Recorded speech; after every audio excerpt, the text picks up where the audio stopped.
Let's talk about the Mountain West in Week 4.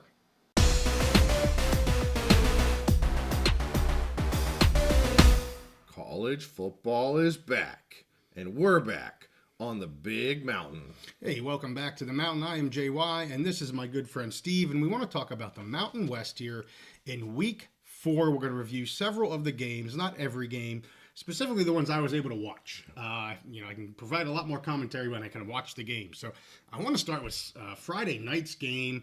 Just a fantastic contest between San Jose State and Wazoo. Up in Wazoo, it was phenomenal. A double overtime game here. 52-44, over 100 points scored.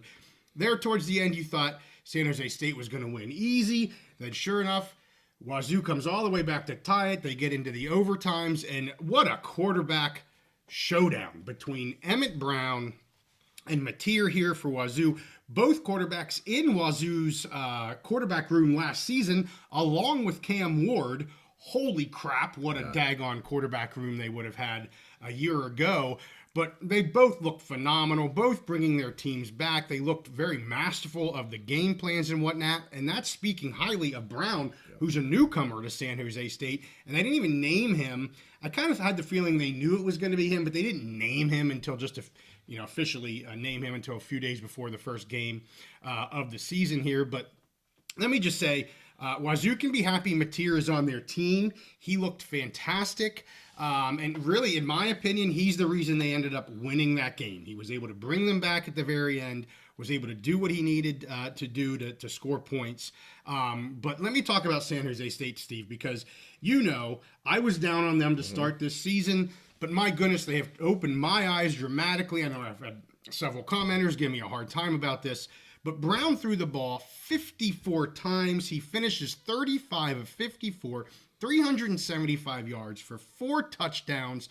Mateer threw the ball for 390 yards and 4 touchdowns. I said, just amazing quarterback play here. And I got to say, for me, the San Jose State side of things, we all knew Nick Nash. I'll get to him here in a minute. But what really stood out to me here was Brown's play and also the front of the defense for the San Jose State Spartans. They were in the backfield all the time, causing all kinds of havoc for Mateer. And that's why I say Wazoo can be thankful that Mateer is on their team. He was able to elude some of those rushes, make plays out of almost nothing, because his O-line was getting dominated by the Spartans' D front all night long. Let's get to Nick Nash. I talked about him, stud receiver, shows why he's the top in terms of FBS right now as a receiver in terms of numbers and stuff. I mean, he is an absolute stud. I said when I picked this, and I picked Wazoo to cover the spread here, if I think they're able to slow down Nash. And early on, you didn't see Nash a whole lot. They really didn't use him a whole lot. I don't know if that was planned or just, what Brown was reading. Who knows? But man, he started to go off in the second half, a little bit reminiscent of their first game. It kind of took them a little bit to get going. That was a little bit more because of just issues they were having with snaps and penalties and all kinds of silly stuff. That wasn't the case here. But Nash really got going in the second half, and they couldn't stop him. He's a phenomenal talent. I will say, they still struggle to run the ball. If you take away that first score that they had, chalk, you could have driven 2 semi-trucks through the freaking hole that was in that defensive line, and off he went. He had a 66-yard rush. If you take that away, again, you're not seeing a huge rushing game coming from the Spartans. And Wazoo doesn't have a great pass defense, so I'm anxious to see when San Jose State does play average to above average secondary and pass defenses, what are they actually going to be able to do? But my goodness, if you have a weak secondary or a weak pass defense, this Spartans team is going to put up points, and my goodness, did they. Look out, Mountain West. This team is legit. 3-1, almost 4-0. I said somebody's O must go. I felt bad somebody's O had to go because the game was so damn good. They were fantastic.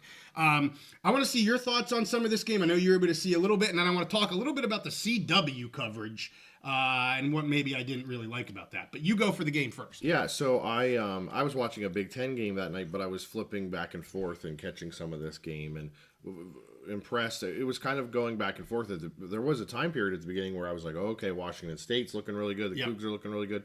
And then I think it was coming out of halftime, San Jose State offense just exploded. Yes, they did. I mean, just insane the way they were putting up points. And, since week one, I've called this offense the Nash and Gash offense. Right.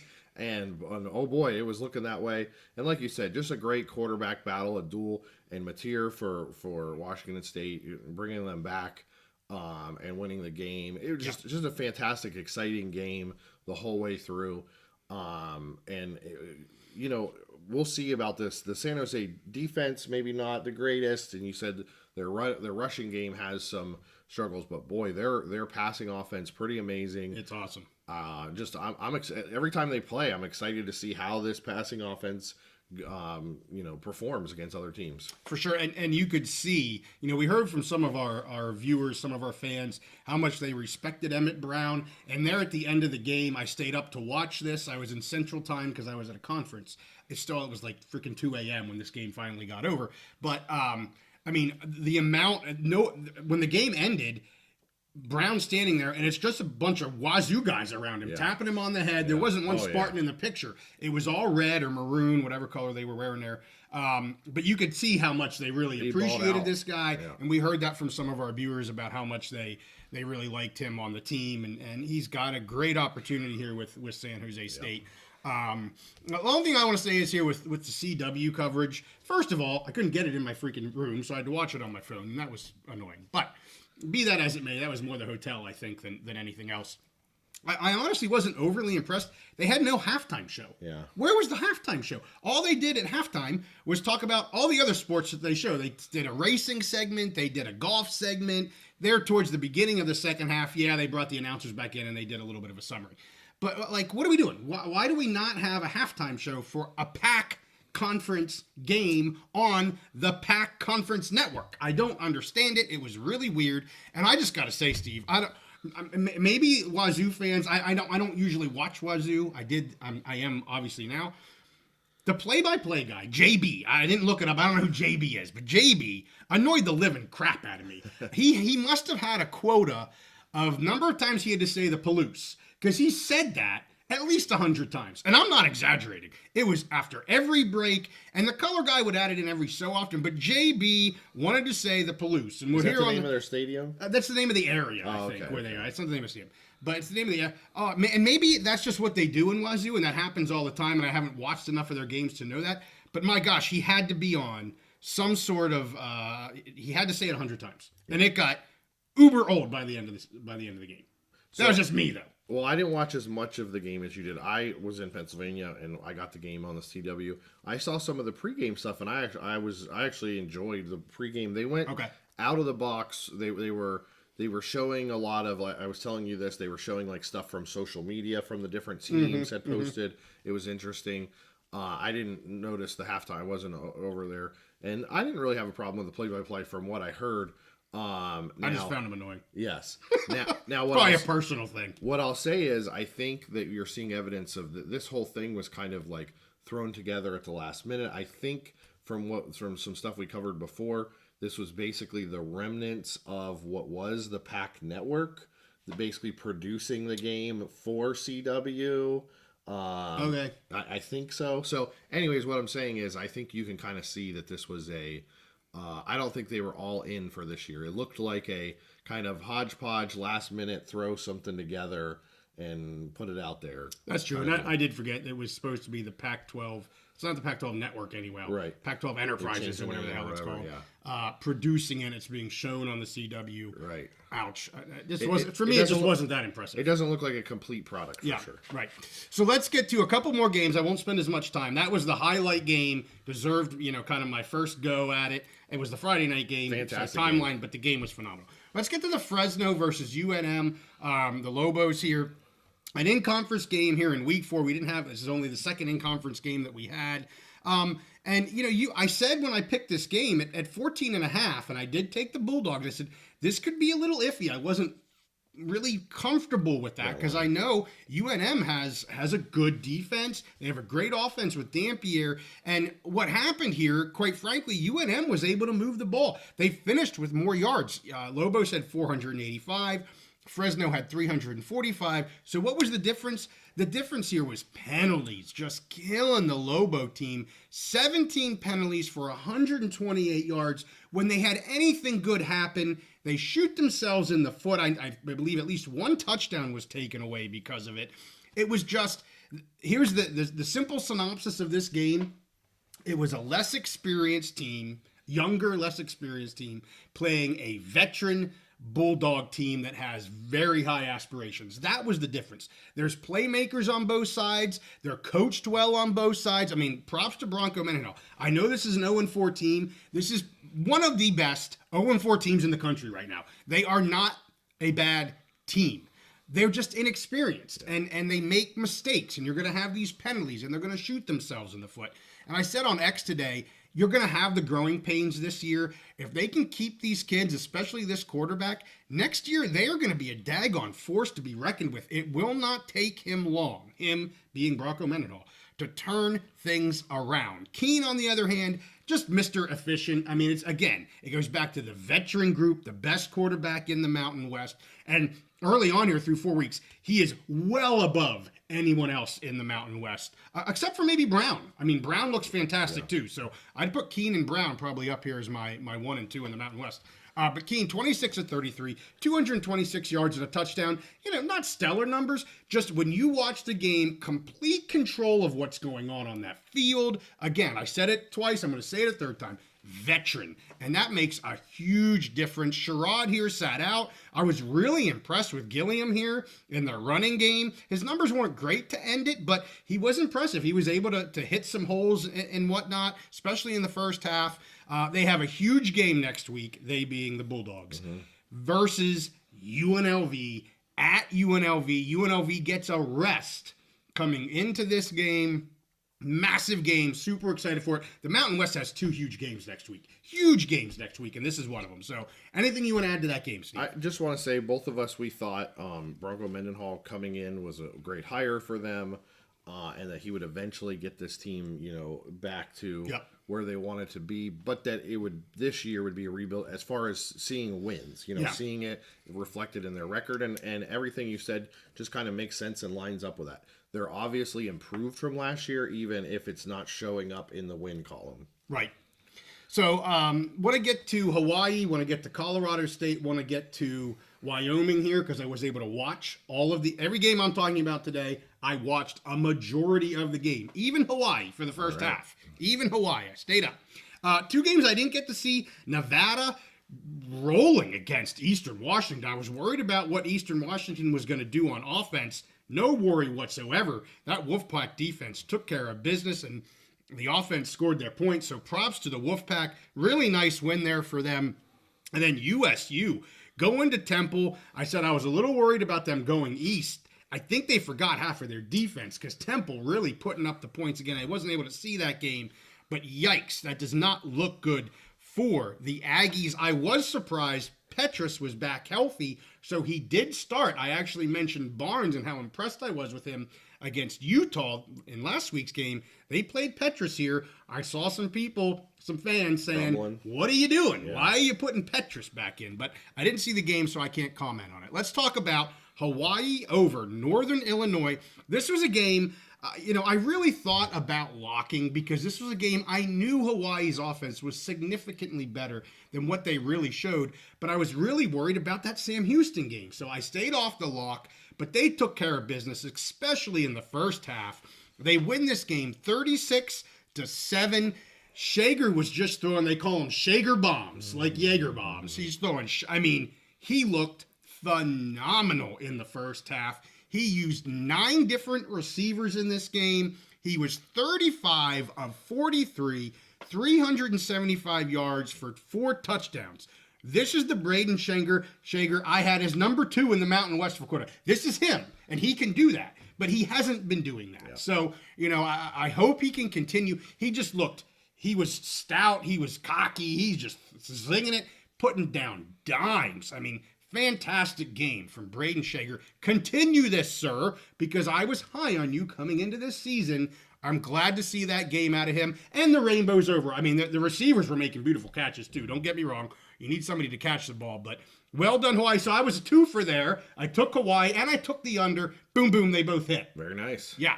So let's talk. Oh, go ahead. If I could just say real quick on Hawaii, I think they're one of the biggest Jekyll and Hyde teams in the Mountain West, especially.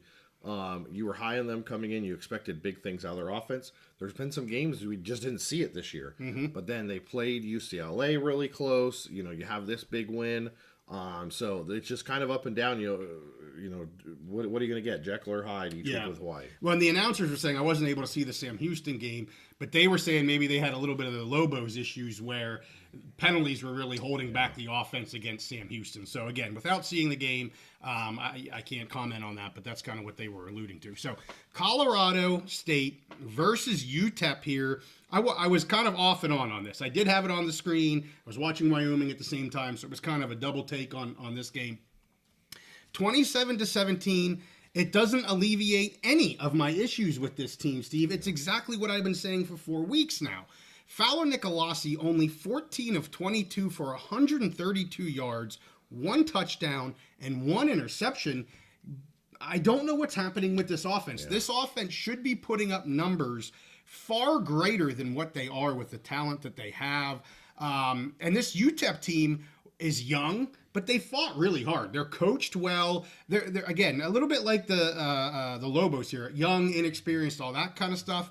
But they fought really hard here. 27-17, nothing to sneeze at here for the Miners. I did take Colorado State at -9.5. So by the skin of their teeth, they won it for me. They covered. They won it for me. But I said on the pick episode, they should be able to blow this out of the water. If this is the offense that Rams fans think that they have, and people were high on this team coming in 3rd or 4th in the Mountain West, they don't beat the Miners by 10. They beat the Miners by like 24. And that's not this team. And it's gonna be hard for me to pick this team going forward because I have no faith in this offense, which actually is easier than Hawaii because Hawaii, I don't know who the hell's going to show up, so they're hard to pick. Right. Right now, I know what Rams team's going to show up. They're not going to score a lot of points. Just not going to do it. So, anyway, last one.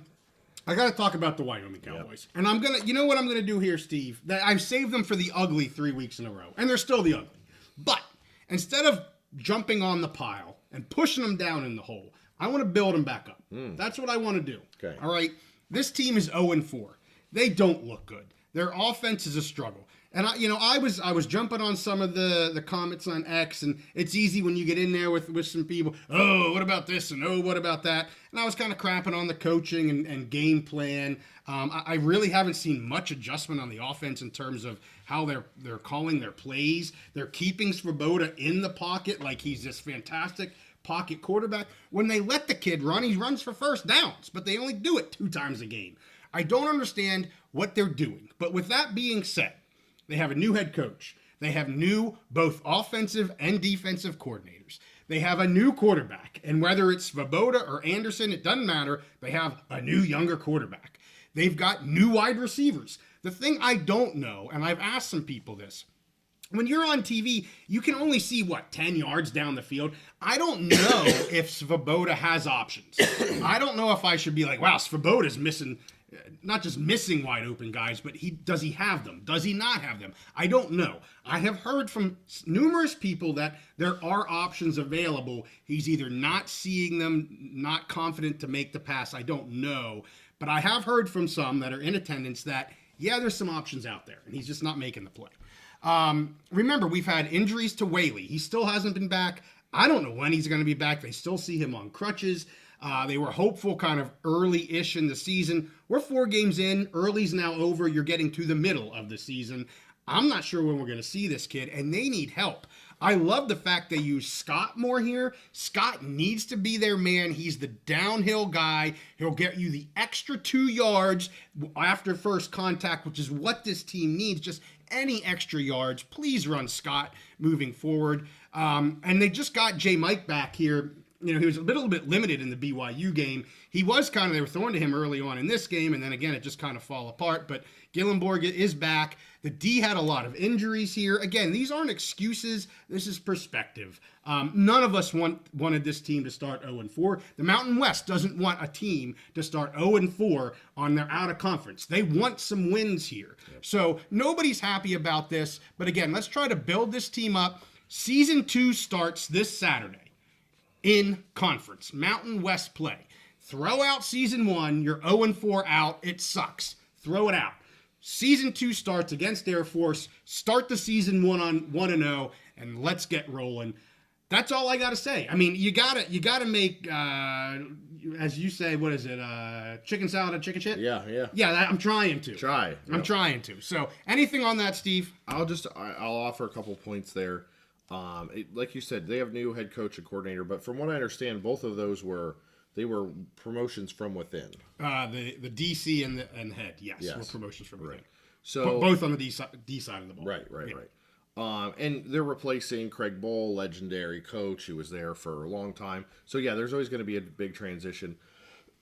I think the big thing, if you're a YO fan, is if you break up the season into thirds, okay, like you said, the first third of the season, we're entering this basically the second third of the season. Right. At some point, you want to see some improvement, even if it's not in the win column. Sure. But some improvement in the offense, specifically your young quarterback who has a lot of potential. We've already harped on this many times, but at some point they need to do something. For young quarterbacks, one of the most important factors is confidence. They need to be confident in the plays that are being called. They need to be confident in themselves and their arm and their decision making. And the way you build confidence is to put those young quarterbacks in types of plays that are going to make them successful. Like you said, they only gave them 2 runs. I want to see more plays. If I'm a YO fan, I want to see more plays where you give him an option. Run pass option, whatever. Yeah. Put him out on the perimeter. Give him one read, and if it's open, if he's got the option, throw it, and if not, tuck it and run. He's a big dude. He can move. He can get some yards on his own. Yep. And so he's not comfortable. He's not confident as a drop back passer. I mean, you can see it. Anybody can see it. Right. So, that's something you got to see some improvement there. Or for me, I begin to question, and I know it's only in year 1, but I begin to question, okay, what's going on with this team? What's going on with this offense? We have these new coaches. We have a new offensive coordinator. I really think, and I appreciate what you're trying to do, build them back up. But at some point, you're going to want to see some improvement. Sure, and I will just say with the quarterback situation, I agree with you. Confidence is huge, and at this point, they've given Evan, hopefully, the correct coaching to build confidence. They've given him the correct reps to build confidence, and he just doesn't have the confidence right now. So I'm going to give a pass to the coaches. I'll come back to that in a minute. But let's give a pass to the coaches that they're doing all that. Okay, well, he's unable right now today to get that confidence back. So let's sit him down, not as a year-long or the rest of the year demotion, but as hey, we're going to let you sit out a game. Let's put Anderson in. Let's let you watch. Let's let you, just take it in from the sideline to help build your confidence again, get you more reps in practice. It's not working in the games. So something has to change. And that's, again, not necessarily a rest of the year demotion for him, but certainly maybe a 1-game demotion just to see what happens here. And if Anderson performs really, really well, you ride it because you got to win today. You don't have to win tomorrow. You have to win today. And then you continue to try to build this kid's confidence. Now, without giving the coaches a pass, if they aren't doing those things, and that's where I see a lot of this. They don't allow the media into practices. What are they doing during the week? Why do we have these silly and there were some really boneheaded penalties. Allowing us jumping off sides when it's clear what they're going to try to have us do on defense is make us jump off sides to get a first and goal at the 3. And that's exactly what happened. So, when you don't allow the media, and I'm not saying that's right or wrong, but that's how some of this starts to bubble up. So that's when it comes back on the coaches. So if you're going to keep, beating the same thing every week, and you're not going to be able to, and us as commentators, fans, there's no improvement. Of course, that's who you're going to question. What are you doing? So I'm not saying right now there's a right or a wrong, But I think after 4 weeks of the season here, Steve, something's got to change against Air Force. I don't know what that something is, but they haven't changed enough, clearly. I mean, it's obvious to anybody that watches the games. They have not changed much on offense. So that's, again, I don't want to point fingers, but there's an issue going on. Yeah, and I would have no issue if they decide to sit Svoboda for one game, give Anderson a shot. Now, I will say there's two big parts of coaching. One is that off the field, out of the game, the preparation, the practice, and all that. And another part is play calling, coaching in the game. Now we have the headsets where they can talk to the player, and it just seems that there's just been no change, no improvement there with that play calling, giving him. I've seen where with a young quarterback where they'll give them, okay, here's 5 plays, here's 10 plays, where they ask the quarterback, what are the most, the 5 most confident plays that you have, and we'll run those. So we'll start and we'll go with that. And there's just no evidence that they're doing anything like that. Which I've seen this before. You know where I saw this before? Penn State with Mike Yurcich the last 2 years.